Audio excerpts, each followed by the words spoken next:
जय श्री महाकाल, जय श्री राम। अयोध्या की यात्रा जो है महाकाल से निकली है और विभिन्न गांवों से होती हुई करीब 190 किलोमीटर के आसपास पहुंच चुकी है। बहुत सारे माहौलों से हम गुजरे हैं, बहुत सारे गांवों से गुजरे हैं और एक ऐसा अनुभव है, हमने कभी ये सोचा था कि हम गांव देखेंगे, लेकिन इतने सारे गांव देख रहे हैं कि हम खुद रोमांचित हैं। पूरे ग्रामीण परिवेश में हैं और देवनारायण भगवान का मंदिर है, सुंदर तस्वीरों में आपको नज़र आएगा। और पूरा जो इलाका है खेतीहर है। हम यहाँ क्यों बैठे हैं, इसकी मुख्य वजह है धीरू भैया पैदल यात्रा पर हैं, उज्जैन से अयोध्या जा रहे हैं। हरि से हर का मिलन हो रहा है और बड़ा ही अद्भुत, हम इसके साक्षी हैं, हम खुद को भी गौरवान्वित महसूस करते हैं। सबसे पहले धीरू भैया बहुत बहुत स्वागत और बहुत बहुत आपको मेवाड़ की जनता की तरफ से मैं ये कहना चाहता हूँ कि साधुवाद। एक ऐसा मेवाड़ का लाडला जो हमारा जो गुदड़ी का लाल, एक उसने ऐसा संकल्प लिया और आज उस संकल्प के रास्ते पे है, क्या कहना चाहेंगे? प्रभु ने भाव दिया है, वही संकल्प में परिवर्तित हुआ है। और आइए यहाँ इस पे बहू जी हैं, बहू जी की थोड़ी सी हम इनसे भी चर्चा करेंगे। भगवान देवनारायण को लेकर काफ़ी कुछ जानते हैं और तप लगा हुआ है, आराम से बढ़िया चर्चा करें जी। प्रभु की शरण में, माँ भगवती की शरण में रहे। कल फिर लाल लंगोट वाले हनुमान जी की शरण में रहे, अखंड आश्रम में। आज देवनारायण भगवान की शरण में आए। तो इस यात्रा में ऐसा कहना चाह रहा हूँ मैं कि इस यात्रा में ना हिंदुस्तान की मिट्टी से ओत-पोत हो रहे हैं। क्योंकि जहाँ मंदिर में जा रहे, आश्रम में जा रहे हैं, तो इस भारत माता की मिट्टी से ओत-पोत हो रहे हैं। और जो आनंद आ रहा है और जो भाव मिल रहा है, जो लोगों का स्नेह मिल रहा है। और आज भी हम आए तो इसे एक एकांत और एक अलग से गांव में, जहाँ प्रभु देवनारायण भगवान का मंदिर है। आसपास 2-3 किलोमीटर में कोई भी बस्ती नहीं है। फिर हाँ, पूरा जंगल जैसा ही है, हाईवे पे है पर जंगल जैसा ही है। और वहाँ एक ही बार में हमें दादा मिले और इन इतने भाव से सब चीज़ें और अरेंजमेंट कर दिया कि हमें ऐसा लगा नहीं था कि यहाँ हम रात को रुक पाएंगे। और क्षमताएं भी नहीं थी आगे जाने की कि शायद अब 10 किलोमीटर और चल पाएंगे। और आगे जाके पता भी किया तो कम से कम 18 किलोमीटर पहले कोई ऐसी व्यवस्था नहीं है जहाँ हम रात्रि विश्राम कर पाए। तो प्रभु कृपा इतनी रही, देवनारायण भगवान की कृपा इतनी रही। और दादा मिले, दादा ने सब व्यवस्थाएं कर दी, हर चीज़ की ऐसी कर दी कि हमें लगा ही नहीं कि दादा घर के नहीं है। यहाँ भी वही स्नेह मिला है, अपनापन वाला, दादा का प्रेम। उनसे मिलने वाला ऐसा नहीं लगा कि इनसे पहली बार मिले। मेरे को ऐसा महसूस नहीं हुआ कि इनसे मैं पहली बार मिला। तो ये दादा का भाव है, वो देवनारायण की कृपा है, तो महाकाल की कृपा रही कि हमें आज भी ये 7वां पड़ाव भी बड़ा आनंद में। रास्ते में बहुत सारे दृश्य हमने देखे हैं, गायें आपके साथ चल रही हैं, तस्वीरों में भी आप लगातार देखेंगे गायें चल रही हैं, कभी स्वान चल रहे हैं। देखिए, कल मैं यही बता रहा हूँ कि जिस दिन स्वान मिले उस दिन माँ भगवती के यहाँ रुके। आज गाय मिली तो देवनारायण भगवान के मिले। तो ये अद्भुत संकेत और एक अद्भुत कृपा है प्रभु की कि आगे से आगे व्यवस्थित। मतलब मैं कहना नहीं चाह रहा हूँ, पर कहीं ना कहीं प्रभु चाह रहे हैं उनकी शरण में रखना। क्योंकि भगवान देवनारायण भगवान भी गायें को ही चराते थे और उनकी भी बड़ी अद्भुत लीलाएं रही हुई है।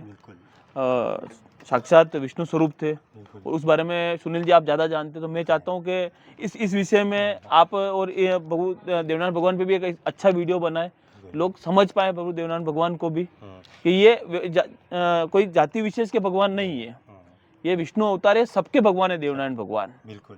तो हम एक वीडियो बनाएंगे, पीछे जो तस्वीरें लगी हुई हैं उसकी एक एक फोटो की एक एक कहानी कहती हुई तस्वीर है। बगड़ावतों की स्टोरी, सही कह रहा हूँ मैं?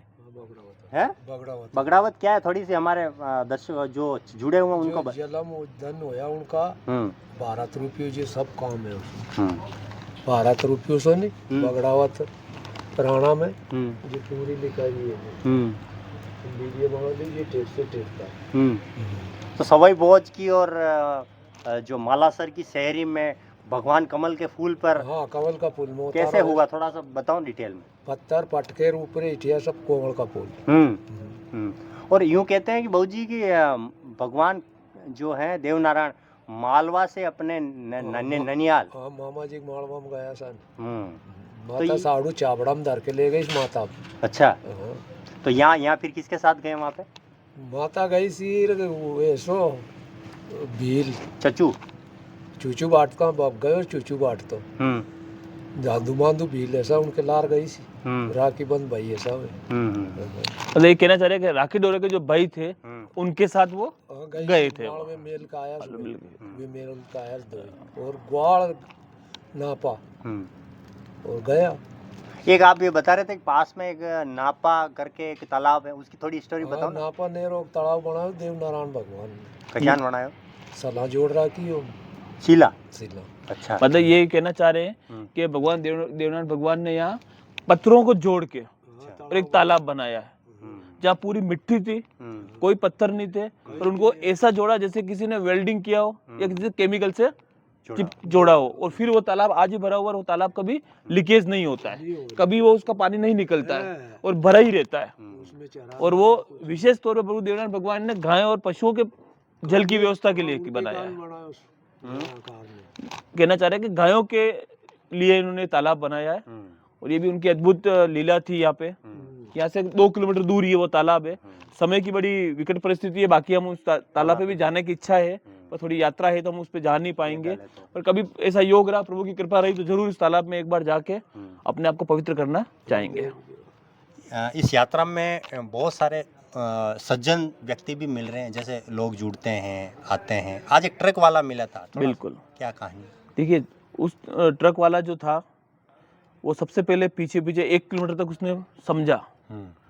पीछे का जो लिखा हुआ था हरिशहर का मिलन अयोध्या पद यात्रा, उसने गाड़ी रोकी, और जब वो गाड़ी से उतरा तो सबसे पहली नज़र जो मेरे से मिला तो वो उसके हाथ में अंगूठी थी, उस पर अंगूठी पर राम लिखा था। तो मैंने पूछा ही था कि प्रभु कि मैंने चित्रकूट से ली है, तो ये भी प्रभु का संकेत है कहीं ना कहीं।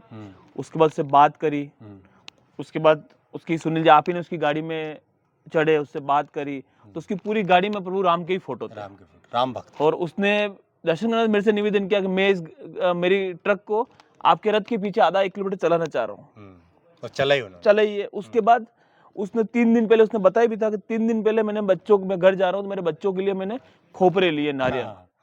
तो वो इतना भाव विभोर हो गया कि वो 4-5 खोपरे तो उसने प्रभु को अर्पित कर दिए, और वहाँ जो दूसरे लोग खड़े थे उनको भी उसने ये भी नहीं सोचा कि ये मेरे बच्चों के लिए लिए, तो ले जाने उसने पूरी थैली के सब खोपरे, 10-12 वहीं। उसके बाद वो 8-10 किलोमीटर दूर से वॉच कर रहा था, और आधा 1 किलोमीटर हमारे पीछे भी आया, तो उसके बड़े भाव थे।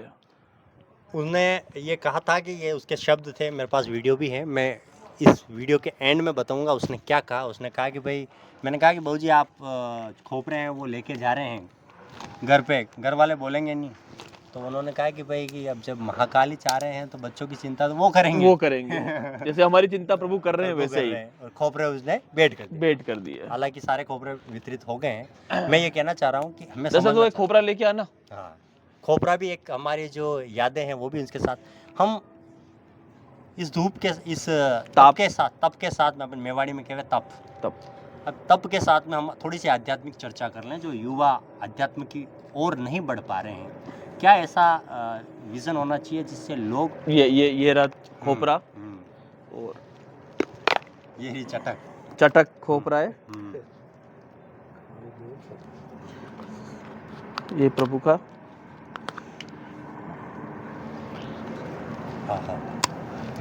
हम अध्यात्म पे थोड़ी चर्चा करना चाहिए। युवाओं को किस तरह अध्यात्म में आना चाहिए, और अध्यात्म में क्या है कि वो वाकई अगर अध्यात्म में नहीं जुड़ा तो उसका जीवन अधूरा है। देखो सुनील जी, मैं तो इस आध्यात्मिक पथ का बहुत छोटा पथिक हूँ, तो मैं मार्गदर्शन लायक तो अपने आप को नहीं मानता हूँ कि मैं किसी का मार्गदर्शन कर पाऊँ, पर हम चर्चा कर रहे हैं दादा। मैं मेरे भाव जरूर व्यक्त कर सकता हूँ कि आध्यात्मिक कैसा है। ठिठुरती ठंड की रात में वो ताप है, ठंड में जो ताप आनंद देता है ना, वही जीवन में वही आध्यात्म आनंद देता है। कि उस ठंड में कोई सहारा नहीं और ताप मिल गया, उसकी तो रात निकल गई। जैसे जीवन में कोई सहारा नहीं है और वो प्रभु मिल गए, वो पथ मिल गया, तो आपका जीवन तार देगा। तो मेरी व्याख्या बहुत छोटी है कि तब का जो आनंद है, ये जो नशा है, बैठ गए तो रात तो समय का पता नहीं है। आध्यात्म वही है। मेवाड़ में किस तरह से लोगों के रिएक्शन आ रहे हैं, थोड़ा सा वो भी घर वाले परिवार वाले क्या कह रहे हैं? सबसे पहले तो ये जानना चाहते हैं भाभी जी का क्या रिएक्शन है, ये सुनना चाहते हैं। उसके बिना शायद मैं यात्रा कर ही नहीं पाता। और सबसे पहले फ़ोन मैंने उसी को किया कि मेरा ऐसा भाव है, तो उसने यही बोला है कि समय बहुत कम है और यात्रा बहुत बड़ी है, तो तैयारी करो। तो फाइल एक ही बार में ओके हुई? हाँ, एक ही बार विद इन सेकंड अप्रूवल था। विद इन सेकंड अप्रूवल था। दूसरा, मेरा बेटा भी आना चाह रहा था। शायद मेरा बेटा भी आना चाह रहा था। मेरे बेटे का नाम है पुरुषार्थ और मेरी बेटी का नाम है कुलधरा। मेरा बेटा भी आना चाह रहा था, उसकी बड़ी इच्छा थी, पर प्रभु योग नहीं थे। और कहीं मेरे को एक थोड़ा सा डर था कि क्या पता मैं ये यात्रा मेरे बेटे के साथ कर पाऊंगा नहीं करूंगा, कि मैं कमजोर नहीं पड़ जाऊं, इमोशन जुड़ जाए और कहीं मैं उसको देख के कमजोर नहीं पड़ जाऊं या मैं खुद कमजोर नहीं पड़ जाऊं। तो मैं उस भावनात्मक रिश्ते को लेके ये यात्रा करना नहीं चाह रहा था। फिर आज भी वो मुझे फोन करता बोल रहा, डैडी आपने मुझे मिस कर दिया इन सब चीजों के लेके। तो एक बात आपने कही थी कि शायद अभी 2 दिन पहले अपन जो मतलब लेटे हुए थे, तब हम विश्राम कर रहे थे, तो आपने एक बात कही कि मैं इस जीवन की इस यात्रा में एक बहुत बड़ी भूल कर चुका हूँ और वो मेरी भूल है कि मैं अपने बेटे को नहीं लेके आया। मेरे बेटे अगर मेरे साथ में होता तो बहुत सारी चीज़ें सीख पाता, समझ पाता। क्या है वो पूरा वृतांत? जब उसने मुझे बोला डैडी आपने बहुत सी चीज़ें मेरी मिस कर दी, मेरे लाइफ का सबसे बेस्ट एक्सपीरियंस आपने मुझे लेने से रोक लिया है, तो उस टाइम मुझे लगा उसका भी भाव था और वो एक्सपीरियंस लेना चाह रहा था। तो उस टाइम मुझे लगा शायद मैंने कुछ चीज़ें मिस शायद वो आज यहाँ मतलब हमारे साथ में होता तो वो जीवन को समझ पाता, आध्यात्म को समझ पाता, लोगों के भाव समझ पाता, इस भारत की विराट संस्कृति और लोगों के भाव समझ पाता। क्योंकि आजकल लोग है ना सीमित दायरे में रहने लग गए। लोगों ने अपनी एक खुद दुनिया बना ली है, स्वार्थ का चोला। हाँ, स्वार्थ का भी, और एक लिमिटेड लोगों की एक दुनिया है, उस दायरे में लोग जीना चाह रहे हैं। पर ये दुनिया बहुत बड़ी है, जो मैंने 7 दिन में समझी है। और दाता ही बैठे थे, एक क्षण की मुलाकात थी, 5 घंटे से साथ बैठे हुए, अभी भी नहीं गए वो, और इनकी इच्छा हो भी नहीं रही हमें छोड़ के जाने की। तो ये भाव सबसे बड़ी, इस व्यस्ततम समय में कौन किसको समय देता है।